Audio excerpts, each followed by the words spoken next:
আজকে বানাবো ইলিশ বিরিয়ানি। প্রথমে ইলিশ মাছটাকে লবণ হলুদ দিয়ে ভালো করে মেখে কিছুক্ষণ রেখে দিলাম। তারপরে স্যাফরনটাকে দুধ দিয়ে ভিজিয়ে রাখলাম। জলের মধ্যে তেজপাতা, গরম মশলা, সামান্য নুন নিয়ে আমি ভাতটা বানিয়ে নিয়েছিলাম। 80% কুক হবে কিন্তু। তারপর বেরেস্তা ভেজে নিলাম, দেন মাছগুলোকে ভেজে নিলাম। তারপর আলু ভেজে আলুগুলোকে জল দিয়ে সেদ্ধ করতে দিয়েছিলাম।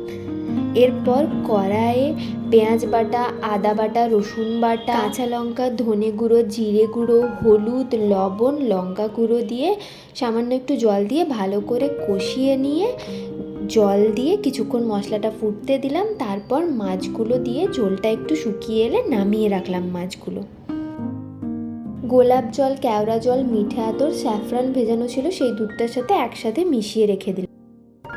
এরপর যে কড়াইয়ে মাছ রান্না করেছিলাম সেই সেম কড়াইয়ে ভাতটা প্রথমে দিয়ে তারপর আলু ভাজা, বেরেস্তা, মাছ, বিরিয়ানি মশলা সমস্ত কিছু দিয়ে লেয়ারিং করে নিলাম। তার ওপর আরেকটা লেয়ারিং করে ওপরে একদম ভাত দিয়ে বেরেস্তা, বিরিয়ানি মশলা আর একসাথে যেই স্যাফরনের জলটা বানিয়ে রেখেছিলাম সেটা ওপর থেকে দিয়ে সামান্য একটু ঘি দিয়ে কিছুক্ষণ দম দিয়ে নিলেই বিরিয়ানি রেডি।